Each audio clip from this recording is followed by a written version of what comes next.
Good afternoon, children. I am Sajji Felix, your moral science teacher. I hope all are doing well. How are you, children? Okay, today I am going to teach some moral values. Okay, this is your moral science textbook, The Right Path. Okay, today I am going to take first chapter, Struggle Gives Strength. What, children? Struggle gives strength. Chapter 1, Struggle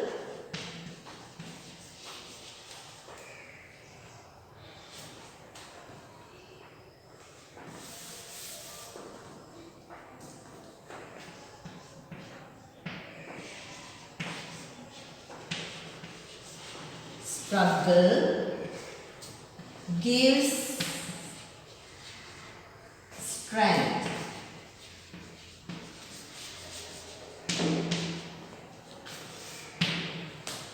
Let us start.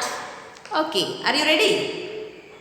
Okay, take your textbook and page number 5. The biology teacher was showing his students in class 5 how a caterpillar turns into a butterfly. Do you know butterfly? Okay.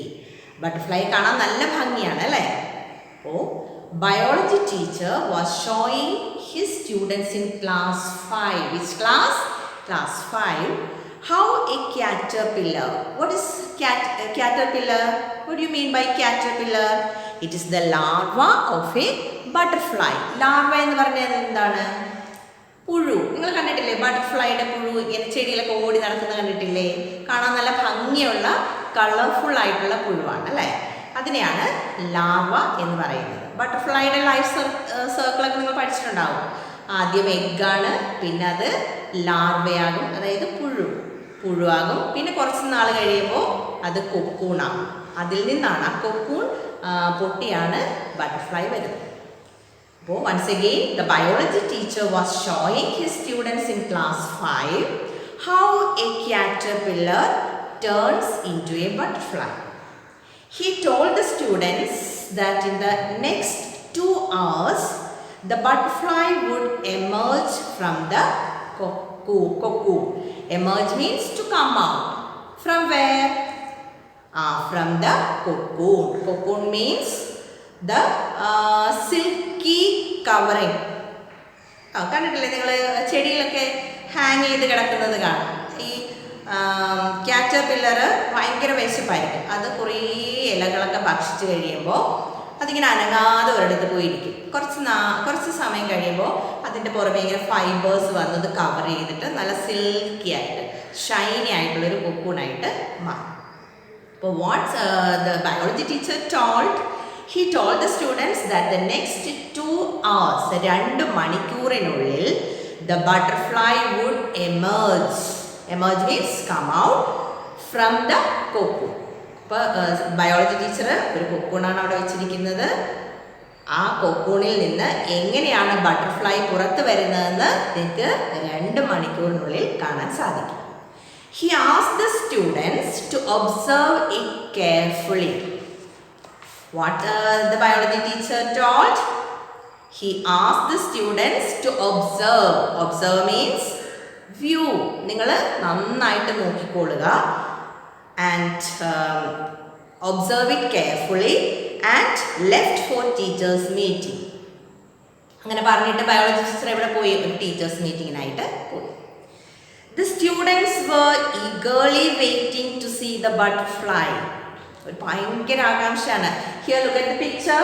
കണ്ടോ? ആ ടേബിളിൽ cocoon വെച്ചിട്ടുണ്ട് ഒരു ബോക്സിനകത്ത്. Students എല്ലാം അതിൻ്റെ ചുറ്റും ഇരിക്കുകയാണ് അല്ലേ? Eagerly waiting to see the butterfly. The butterfly started struggling to get out of the cocoon. ആരെങ്കിലും കണ്ടിട്ടുണ്ടോ കൊക്കൂണിനകത്ത് നിന്ന് ബട്ടർഫ്ലൈ വരുന്നത്? അത് കാണുമ്പോൾ നമുക്ക് പേടി വരും, വിഷമം വരും അല്ലേ? ആ കൊക്കൂണിൻ്റെ തോടത് തനിയെ പൊട്ടിച്ചിട്ട് അത് ഭയങ്കര സ്ട്രഗിൾ ചെയ്താണ് പുറത്തേക്ക് വരുന്നത് കേട്ടോ. കാരണം കൊക്കൂണിനകത്തേക്ക് പോയപ്പോൾ അത് ഒരു വോമായിരുന്നു അല്ലെ, പുഴുവായിരുന്നു. ഇപ്പോൾ അതിനകത്ത് ചിറകൊക്കെ വെച്ചിരിക്കുകയാണ്. അവിടെ നിന്ന് ഇങ്ങനെ പുറത്തേക്ക് വരാൻ പോവുകയാണ്. ഭയങ്കര സ്ട്രഗിൾ ചെയ്തിട്ടാണ് ആ ബട്ടർഫ്ലൈ പുറത്തേക്ക് വരുന്നത്. It struggled and struggled. Struggle means എന്താണ്? ഭയങ്കര കഷ്ടപ്പെടുന്നതിനെയാണ് സ്ട്രഗിൾ ചെയ്യാന്ന് പറയുന്നത്. അപ്പോൾ ഇറ്റ് സ്ട്രഗിൾഡ് ആൻഡ് സ്ട്രഗിൾഡ്. എന്താണ് സ്ട്രഗിൾ ചെയ്യുന്നത്? ആ ബട്ടർഫ്ലൈ ഭയങ്കരമായിട്ട് സ്ട്രഗിൾ ചെയ്യുകയാണ് ആ കൊക്കൂണിൽ നിന്ന് അത് പൊട്ടി പുറത്തേക്ക് വരാൻ. അത് കുറച്ച് സമയമെടുക്കുവേ. One of the students, Sandeep. What's the name of that student? Sandeep. Sandeep took pity on the butterfly.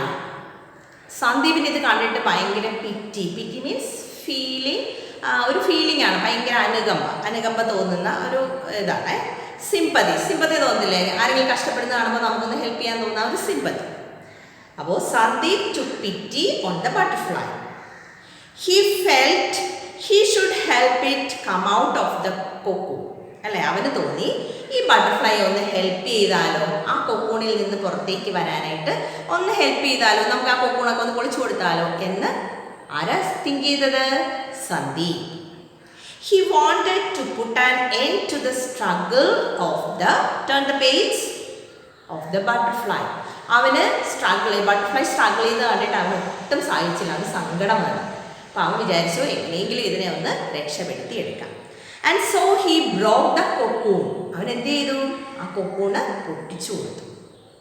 The butterfly came out, but it could not fly. Butterfly പുറത്തു വന്നു അല്ലേ? കൊക്കൂൺ പൊട്ടിച്ചു കൊടുത്തപ്പോഴേക്കും ബട്ടർഫ്ലൈ സുഖമായിട്ട് പുറത്ത് ചാടി. പക്ഷേ what happened? It could not fly. ആ ബട്ടർഫ്ലൈക്ക് പറക്കാൻ സാധിച്ചില്ല. After a little while it died. കുറച്ച് നേരം കഴിഞ്ഞപ്പോൾ എന്ത് പറ്റി? ബട്ടർഫ്ലൈ ഡൈഡ് എന്ന് പറഞ്ഞാൽ അത് ചത്തുപോയി. The boys were extremely puzzled. ചുറ്റും കൂടിയുള്ള ബോയ്സ് എല്ലാം എന്ത് ചെയ്തു? ഭയങ്കരമായിട്ട് അവർ പസിൽഡായി. പസിൽ മീൻ കൺഫ്യൂസ്ഡ് ആയി. കാരണം സാർ പറഞ്ഞിട്ട് പോയത് എന്താണ്? ആ കൊക്കൂൺ പൊട്ടിച്ച് നല്ലൊരു സുന്ദരമായ ഒരു ബട്ടർഫ്ലൈ പുറത്ത് വരും, നിങ്ങൾ വെയിറ്റ് ചെയ്ത് നോക്കി നിൽക്കുക എന്നാണ് പറഞ്ഞത്. പക്ഷെ ഇവിടെ എന്താ? What happened? That butterfly died. എന്തുകൊണ്ടായിരിക്കും ബട്ടർഫ്ലൈ ചത്തുപോയത്? സന്ദീപ് എന്ന് പറഞ്ഞ കുട്ടി ആ കൊക്കൂൺ പൊട്ടിച്ചു കൊടുത്തത് കൊണ്ടാണ് അല്ലേ? ബട്ടർഫ്ലൈ സ്ട്രഗിൾ ചെയ്ത് വേണം പുറത്ത് വരാൻ, കുറച്ച് സമയമെടുക്കും. പക്ഷെ സന്ദീപ് അതിന് സമ്മതിച്ചോ? ഇല്ല.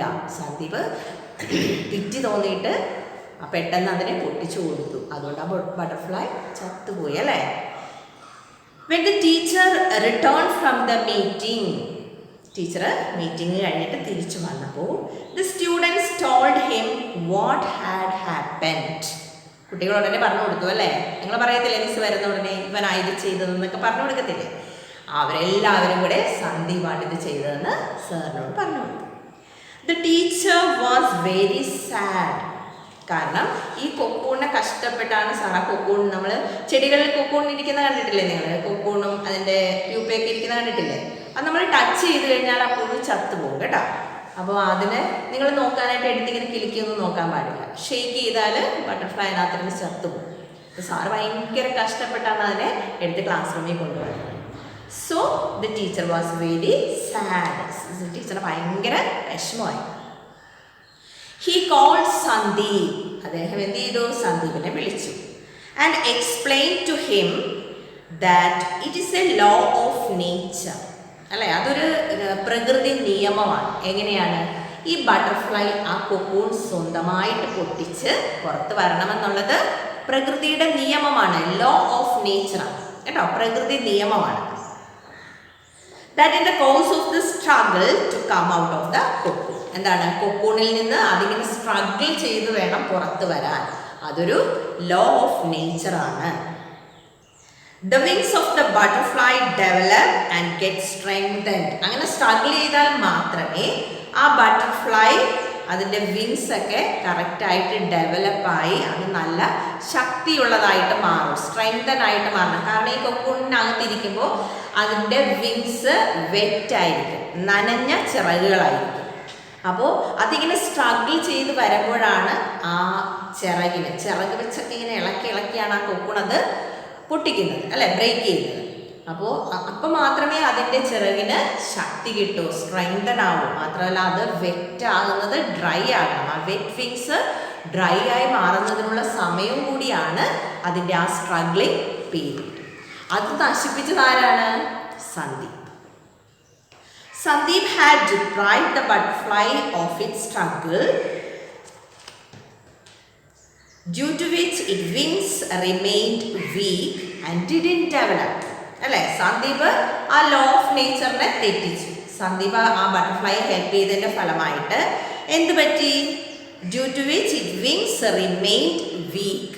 അതിൻ്റെ വിങ്സിന് ശക്തി കിട്ടിയില്ല, അല്ലേ, അത് സ്ട്രെങ്തൻ ആയില്ല, അത് വീക്കായി.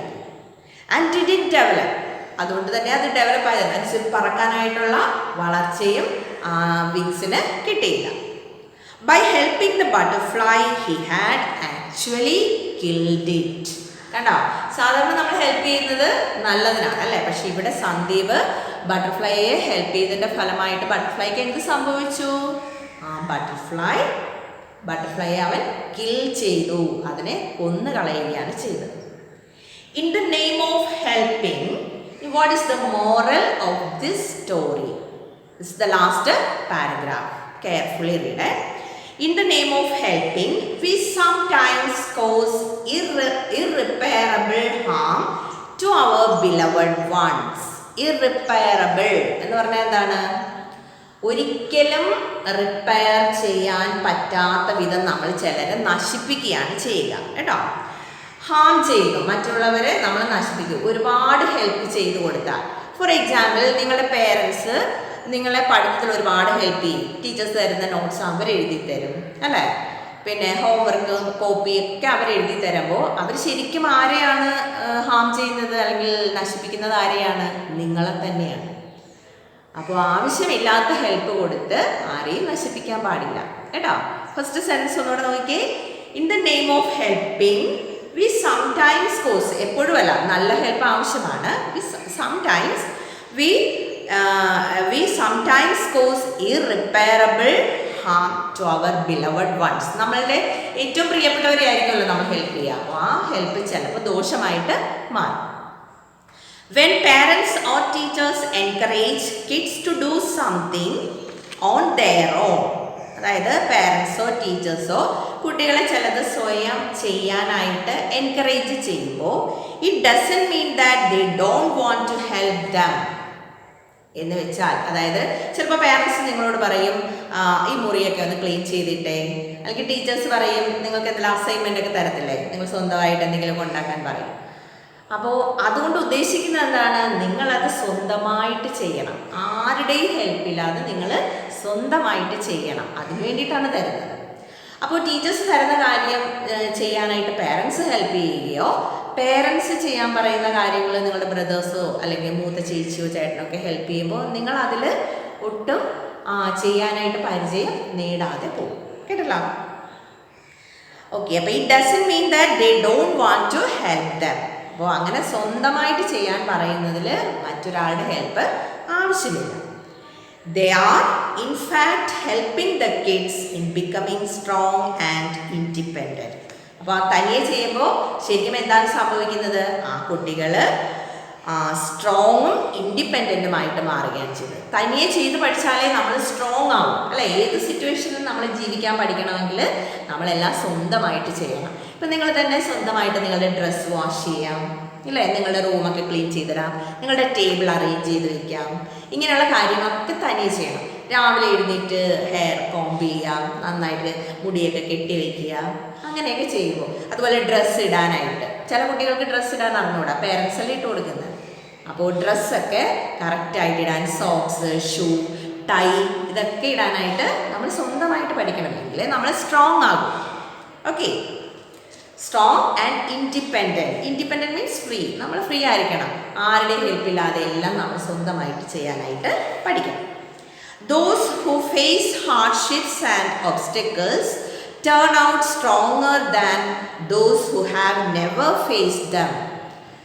അല്ലേ? അപ്പോൾ ഒരുപാട് ഒബ്സ്റ്റക്കിൾസ് ആൻഡ് ഹാർഡ്ഷിപ്സ് അതായത് ഡിഫിക്കൽട്ടീസും, പിന്നെന്താണ് ഓബ്സ്റ്റക്കിൾസ് മീൻസ് പ്രതിബന്ധങ്ങൾ എന്നൊക്കെ പറയുന്നില്ല, നമ്മൾ എന്തെങ്കിലും ചെയ്യാനായിട്ട് ഒരുപാട് തടസ്സങ്ങൾ നേരിടും.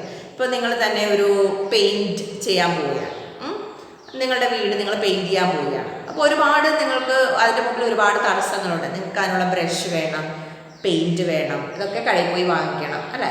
അതിനെയൊക്കെ നമ്മൾ തരണം ചെയ്യുക. നിങ്ങളുടെ തൊട്ടടുത്തൊരു ഷോപ്പ് ഉണ്ടെങ്കിൽ നിങ്ങൾ തനിയെ പോയി ബ്രഷും ആവശ്യമുള്ള പെയിൻറ്റും ഒക്കെ വാങ്ങിക്കുക അല്ല, പേരൻസിനെ ബുദ്ധിമുട്ടിക്കാതെ അങ്ങനെയൊക്കെ ചെയ്യുക. അപ്പോൾ ഈ ഒബ്സ്റ്റക്കിൾസും ഹാർഡ്ഷിപ്പ് എന്ന് പറഞ്ഞാൽ ഡിഫിക്കൽട്ടീസും ഇതിനെയൊക്കെ ഫേസ് ചെയ്യുന്ന കുട്ടികളാണ് കൂടുതൽ സ്ട്രോങ് ആയിട്ടും ഇൻഡിപെൻഡൻ്റ് ആയിട്ടും മാറുന്നത്. So this is the story of this first lesson. Okay, what is the moral of the story? Look at the last sentence. An independent child becomes more successful in life. What is the moral? An independent child. Look at the spelling. Independent child. An independent child becomes more successful in life. Once again you read this. What's the moral of the story? An independent child. Independent means free. തനിയെ ചെയ്യാൻ പറ്റുന്ന ഒരു കുട്ടി. An independent child becomes ആരായി തീരും? More successful in life. Successful എന്ന് പറഞ്ഞാൽ വിജയിക്കുക. ലൈഫിൽ വിജയിക്കുന്നത് ആരായിരിക്കും? ഇൻഡിപെൻഡൻ്റ് ആയിട്ടുള്ള കുട്ടികളായിരിക്കും. എപ്പോഴും പേരൻസിൻ്റെയും സിസ്റ്റേഴ്സിൻ്റെയും ബ്രദേഴ്സിൻ്റെയും ഒക്കെ ഹെൽപ്പ് വാങ്ങിക്കുന്ന കുട്ടികൾ ഒരിക്കലും സക്സസ്ഫുൾ ആവില്ല. അപ്പോൾ തനിയെ ചെയ്യാൻ പഠിക്കുക കേട്ടോ. എപ്പോഴും ഇൻഡിപെൻഡൻ്റ് ആയിട്ട് ആകാനായിട്ട് ശ്രമിക്കുക. അതിന് വേണ്ടിയിട്ട് എന്ത് ചെയ്യണം? എല്ലാ കാര്യങ്ങളും നിങ്ങളെ കൊണ്ട് പറ്റുന്ന കാര്യങ്ങൾ നിങ്ങൾ സ്വന്തമായിട്ട് ചെയ്യുക. ഓക്കെ, അപ്പോൾ ഈ കഥ എല്ലാവർക്കും മനസ്സിലായല്ലോ അല്ലേ? Then page number 7. Take page number 7. Think about this. Here one story. The teacher asks her students to read a particular story at home. എന്ത് പറഞ്ഞു? ടീച്ചർ പറഞ്ഞു, കുട്ടികളോട് പറഞ്ഞു, നിങ്ങളൊരു സ്റ്റോറി വായിക്കുക. Divya doesn't have the habit of reading.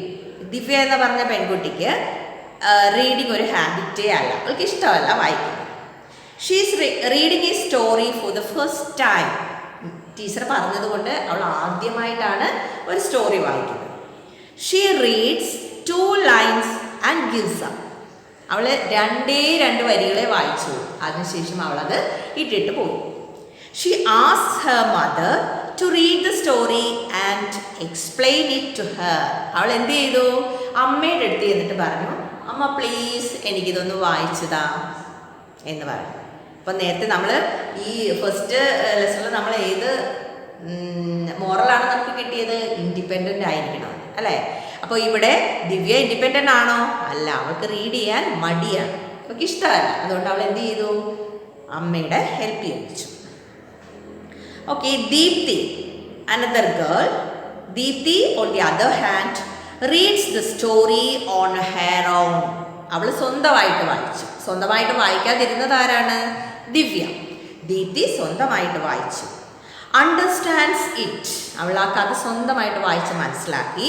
And also rights A short summary of it in her own words. അവൾ ആ കഥ തനിയെ വായിച്ചിട്ട് അതിൻ്റെ ഒരു ഷോർട്ട് നോട്ട്, നമ്മൾ ഏത് കഥ വായിച്ചാലും ചെറിയൊരു നോട്ട് എഴുതണം. നമ്മുടെ പ്രിൻസിപ്പൽ സിസ്റ്റർ നിങ്ങളോട് പറഞ്ഞിട്ടില്ലേ, നിങ്ങൾ വെക്കേഷനൊക്കെ ഇരുന്ന് കഥ വായിക്കുമ്പോൾ ആ ഏത് കഥയാണ് വായിച്ചത്, അത് ആരാണ് എഴുതിയത്, ആ കഥയുടെ സമ്മറി അത് നിങ്ങളുടെ സ്വന്തമായ സെൻറ്റൻസിൽ എഴുതണമെന്ന് പറഞ്ഞിട്ടില്ലേ?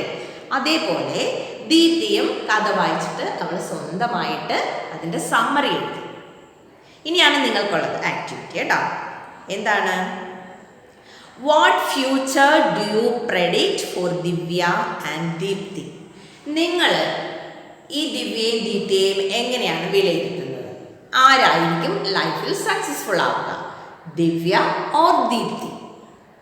കണ്ടുപിടിക്കുക കേട്ടോ. പേരൻസിൻ്റെ ഹെൽപ്പ് ചോദിക്കാൻ പാടില്ല, നിങ്ങൾ സ്വയം ചിന്തിക്കുക. ദിവ്യ അമ്മയെ കൊണ്ട് വായിപ്പിച്ചു. അവൾ കഥ കേട്ടതേ ഉള്ളൂ. പക്ഷെ ദീപ്തി എന്താ ചെയ്തത്? സ്വന്തമായിട്ട് വായിച്ചു, സ്വന്തമായിട്ട് മനസ്സിലാക്കി, സ്വന്തമായിട്ട് നോട്ട് ചെയ്തു. അപ്പം ഇതിൽ ആരായിരിക്കും more successful in life? Okay, അതാരാണെന്ന് എഴുതണം. That is the end of today's class. See you in the next class. Bye.